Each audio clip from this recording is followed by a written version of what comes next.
اگر آپ چاہتے ہیں کہ لوگوں سے ملتے ہوئے آپ پر گھبراہٹ طاری نہ ہو تو آپ کو چاہیے کہ اپنی ذات کے سلسلے میں بھی تعمیری رویہ اختیار کریں۔ اگر آپ کی شخصیت میں خامیاں موجود ہیں تو پریشان نہ ہوں۔ اگر آپ پریشان ہوں گے تو ان خامیوں میں کمیوں کے بجائے مزید اضافہ ہوگا۔ آپ کو چاہیے کہ آپ اپنی ذات کے بارے میں تخریبی نہیں بلکہ تعمیری رویہ اختیار کریں۔ اگر آپ محسوس کرتے ہیں کہ زندگی پھولوں کی سیج نہیں تو پھر آپ کو چاہیے کہ ہمت سے کام لیں اور چھوٹی چھوٹی باتوں میں مسرت کے پہلو تلاش کریں تاکہ زندگی کی تلخیوں کی تلافی ہو سکے۔ زندگی جواں ہمت مردوں کی طرح گزارے، روتے ہوئے بچوں کی طرح نہیں۔ یہ ایک المناک حقیقت ہے کہ اگر آپ ہمیشہ زندگی کے المیوں پر نگاہ رکھیں گے تو آپ کی زندگی تاریک ہوتی چلی جائے گی۔ جن لوگوں کے رویے میں قنوطیت ہوتی ہے وہ ہمیشہ پریشان اور غمزدہ رہتے ہیں۔ جواں ہمت مردوں کی طرح زندگی گزاریں اور خود کو قابل رحم تصور نہ کریں۔ اگر آپ ایسا کریں گے تو کبھی خوش نہ رہ سکیں گے۔ اگر آپ ہمیشہ زندگی کے تاریک پہلو پر نگاہ رکھیں گے تو آپ کو ہر واقعہ ایک المیہ محسوس ہوگا۔ جب لوگ آپ سے مہربانی کا سلوک کریں گے تو آپ سوچیں گے کہ وہ مجھے بیوقوف بنا رہے ہیں، اور اگر وہ آپ پر نکتہ چینی کریں گے تو آپ یہ کہیں گے کہ وہ مجھ سے نفرت کرتے ہیں۔ اسی طرح آپ ایک ایسا بھی تناؤ میں مبتلا ہو جائیں گے اور آپ محسوس کرنے لگیں گے کہ لوگوں سے ملنا جلنا ایک انتہائی خوشگوار کام ہے۔ اس سے آپ کی ساری سماجی زندگی متاثر ہوگی۔ لہذا ضروری ہے کہ آپ زندگی کے بارے میں ایک صحت مند رویہ اختیار کریں۔ یاد رکھیں کہ انسان میں ہزاروں خامیاں ہوں تب بھی انسان ایک دلچسپ مخلوق ہے اور اس قابل ہے کہ اس کے قریب آیا جائے اور اس سے تعلقات پیدا کیے جائیں۔ زندگی کے بارے میں ہر آدمی کے خیالات مختلف ہوتے ہیں۔ ہر آدمی اپنا الگ زاویہ نگاہ رکھتا ہے۔ اگر ہم ہٹ دری اور ضد چھوڑ دیں، اپنی ذات میں قوت برداشت پیدا کریں اور دوسروں کے ساتھ نرمی کا برتاؤ کریں تو حقیقت یہ ہے کہ ہماری ذات دوسروں کے لیے انتہائی پرکشش بن جائے گی۔ جب ہم یہ سوچتے ہیں کہ ناکامی ہمارا مقدر بن چکی ہے تو پھر ہماری شخصیت بے رنگ ہو جاتی ہے اور ہم میں کوئی ایسی بات نہیں رہتی جو دوسروں کے لیے دلچسپی کا سامان ہو، اور ان میں زندگی کی امنگ پیدا کرنے مایوسی کا شکار وہی لوگ ہوتے ہیں جو اپنی ذات کو بہت زیادہ اہمیت دیتے ہیں اور خود کو ایک قیمتی چیز سمجھتے ہیں۔ وہ محسوس کرتے ہیں کہ ہم تو ایک ہیرے کی مانند ہے لیکن دنیا نے ہمیں مٹی میں ملا دیا ہے۔ وہ محسوس کرتے ہیں کہ یہ دنیا ہمارے قابل نہیں ہے، چنانچہ وہ زندگی کے ڈرامے میں اپنا کردار ادا کرنے سے انکار کر دیتے ہیں۔ اس قسم کا رویہ ایک طرح کی نفسیاتی بیماری ہے۔ اس قسم کے لوگ چاہتے ہیں کہ وہ ہر وقت دوسروں کی توجہ کا مرکز بنے رہیں۔ اگر دوسرے ان کی طرف مسلسل توجہ نہ دیں تو وہ انتہائی مایوسی کا شکار ہو جاتے ہیں۔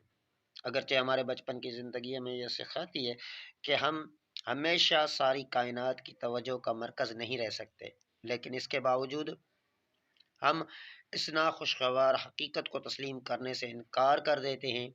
یاد رکھیں کہ اگر آپ میں دوسروں کی توجہ کا مرکز بنے رہنے کی خواہش غیر معمولی طور پر زیادہ ہے تو اس کا مطلب یہ ہے کہ آپ میں ابھی ذہنی پختگی پیدا نہیں ہوئی ہے۔ جو لوگ اس بیمار خواہش میں مبتلا ہوتے ہیں ان میں خود پرستی حد سے زیادہ بڑھ جاتی ہے، چنانچہ ان کی خود پرستی اور معاشرے کے درمیان ہمیشہ جنگ جاری رہتی ہے۔ ایسے لوگ اپنی ذات تک محدود ہو کر رہ جاتے ہیں۔ جب بھی کوئی شخص ان کی طرف کم توجہ دیتا ہے، ان کی انا یا خود پرستی کے جذبے کو سخت ٹھیس پہنچتی ہے، چنانچہ وہ غم زدہ ہو جاتے ہیں اور اپنی ذات کو انتہائی شکست خوردہ محسوس کرتے ہیں۔ شکست خوردگی کی اس حالت میں ایسا آدمی یہ محسوس کرتا ہے جیسے وہ ایک انتہائی ناکام شخص ہے جسے کوئی بھی قابل توجہ نہیں سمجھتا۔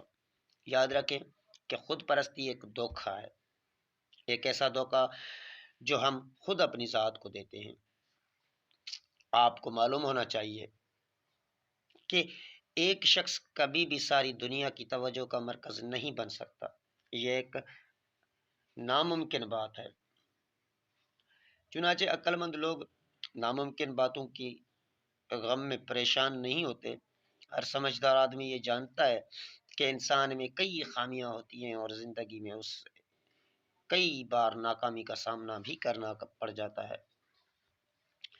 ہم دیکھیں کہ دنیا کے کامیاب ترین لوگ وہ بھی زندگی میں کئی مرتبہ ناکامی کا سامنا کر چکے ہیں، وہ بھی ناکامیوں کا منہ دیکھ چکے ہیں، ان کو بھی ناکامیوں کا منہ دیکھنا پڑا ہے، لیکن ان لوگوں نے اپنی ناکامی کو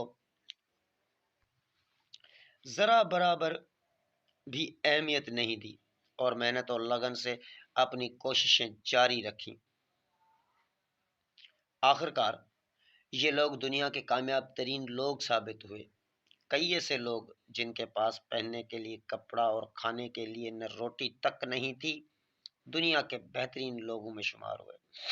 ایسے افراد جو 4 آدمیوں کے سامنے بات تک نہ کر سکتے تھے، اپنی کامیاب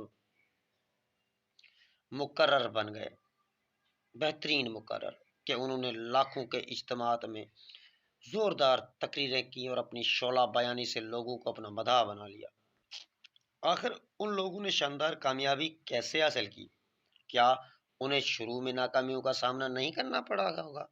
یقیناً ان لوگوں کو شروع میں اپنے مقاصد میں کئی مرتبہ ناکامیاں ہوئی ہوں گی، لیکن یہ وہ لوگ تھے جنہوں نے اپنی ناکامی کو ذرہ بھی اہمیت نہ دی اور اپنی کوششیں جاری رکھیں۔ آخرکار انہیں اپنے مقاصد میں کامیابی نصیب ہو گئی۔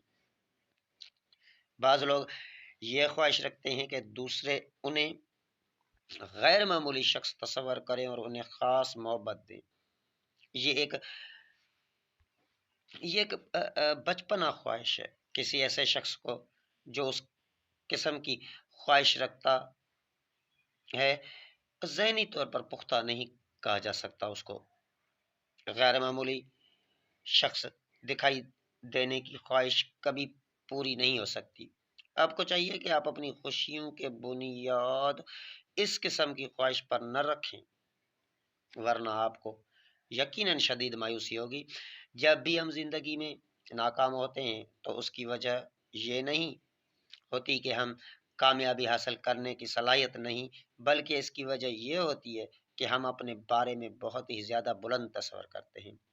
اکثر لوگ اپنے بارے میں ایک ایسا سخت معیار کام کر لیتے ہیں جس پر خود ان کا پورا اترنا تو کیا کسی بھی شخص کا پورا اترنا مشکل ہوتا ہے۔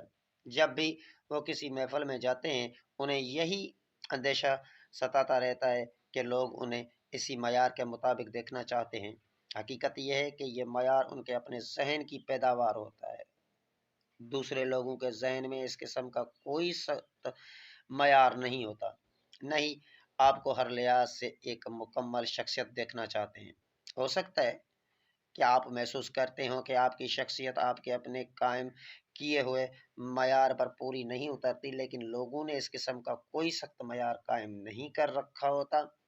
وہ لوگ آپ سے دوستی کرنا چاہتے ہیں، لیکن آپ چاہتے ہیں کہ آپ کو غیر معمولی شخصیت سمجھتے ہوئے آپ کی طرف خصوصی توجہ دیں۔